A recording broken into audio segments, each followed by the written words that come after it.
ఓం శాంతి. శివరాత్రి సందర్భంగా శివరాత్రిని గురించి మనం ఒక మంచి కథని ఈరోజు నిందాము. ఏంటంటే శివరాత్రికి మనకు ఒక కథ చెప్తారు. ఒక బోయవాడు వేటకెళ్ళాడు. వేటకెళ్తే ఎంత తిరిగినా కూడా అతడికి ఆహారం దొరకలేదు. ఆహారం దొరకని కారణంగా ఆ చీకటి పడిపోయింది.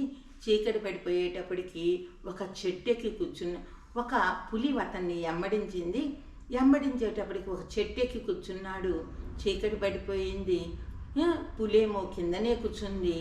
ఏమి చెయ్యాలో తెలియక ఒకవేళ కునుకు పడితే కింద పడిపోతే పులి తింటదేమోనని భయపడి ఒక్కొక్క ఆకు తుంచి కింద పడేస్తూ ఉన్నాడు.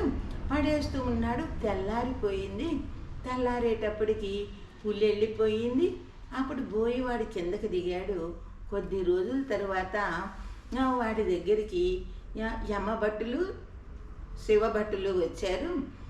వీడు చాలా మృగాల్ని చంపాడు, మేము తీసుకెళ్తామని యమభటులు అంటారు. కాదు, వీడు బిల్వవృక్షం ఎక్కాడు. బిల్వవృక్షం ఎక్కి అప్పుడు తుంచి ఆకులన్నీ కింద పడేశాడు. అవన్నీ శివలింగం కిందన్న శివలింగం మీద పడ్డాయి. తెలిసినో తెలియకో లింగ పూజ చేశాడు కాబట్టి వీడి పాపాలన్నీ పోయాయి, మేము తీసుకెళ్తాము అని శివభటులు అన్నారంట.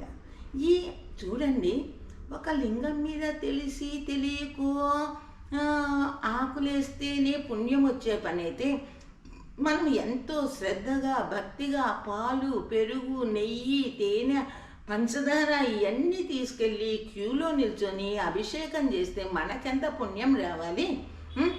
కానీ మనకి పుణ్యం వచ్చినట్లుగా అనుభవం అయితే అవ్వట్లేదు కదా. పుణ్యమే గనక వస్తే మనం ఏముండకూడదు, దుఃఖం ఉండకూడదు. కాబట్టి ఈ కథ యొక్క యథార్థమైనటువంటి అర్థాన్ని మనం తెలుసుకుందాము.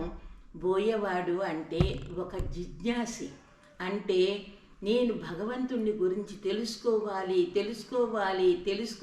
అని తిరుగుతూ ఉన్నాడనమాట.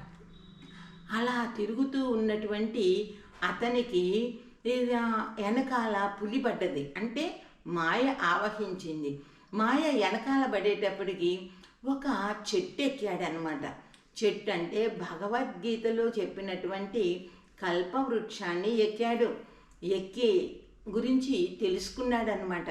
కల్పవృక్షంలో గురించి తెలుసుకొని ఆయన ఒక్కొక్క కింద పులి ఉన్నది, మాయ ఏమీ వదలలేదు, ఉన్నది కల్పవృక్షం. ఆ చెట్టు మీదకి ఎక్కిన తర్వాత ఒక్కొక్క ఆకు తుంచి పడేస్తున్నాడు. దాన్ని ఏమన్నారు, మారేడు పత్రి అన్నారనమాట. దానికి 3 ఆకులు ఉంటాయి. 3 ఆకులు దేనికి గుర్తంటే మనస వాచ కర్మణ, తనువు మనసు ధనము, వీటికి గుర్తుగా మారేడాకుల్ని చూపిస్తారు. అతను కల్పవృక్షాన్ని గురించి తెలుసుకున్నాక ఈ యొక్క తనువు మనసు ధనము ద్వారా మనస వాచ కర్మ ద్వారా భగవంతుని సేవ చేస్తూ అతను ఈ శరీరాన్ని వదిలిపెట్టాడు. ఎప్పుడైతే ఈ అట్లా చేస్తూ ఉన్నది ఆయనకి మంచిగా జ్ఞానోదయం అయిపోయింది. అంటే తెల్లవారింది అంటే మంచిగా జ్ఞానోదయం అయిపోయింది. ఈ పులి కాస్త మాయ కాస్త వెళ్ళిపోయేటప్పటికి ఈ జ్ఞాని తర్వాత శరీరం వదిలిపెట్టినప్పుడు పాపాలకి అంతకుముందు జ్ఞానానికి ముందు ఆయన చేసినటువంటి పాపకర్మలకి గుర్తుగా యమభటులు వచ్చారు.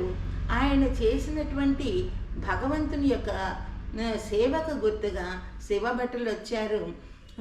అప్పుడు చెప్పారు, ఆ పూర్వజన్మ సంగతి అక్కర్లేదు, ఇప్పుడు ఈయన చేసిన పుణ్యాన్నే మేము పరిగణలోకి తీసుకుంటాము. మనకి చెప్పారు కదా, జ్ఞానాగ్ని దగ్ధ కర్మాణి అని. అట్లా ఆ యొక్క పాపాలన్నీ నశించాయి. ఈ పుణ్యలోకానికి ఆయన్ని తీసుకువెళ్ళారనమాట.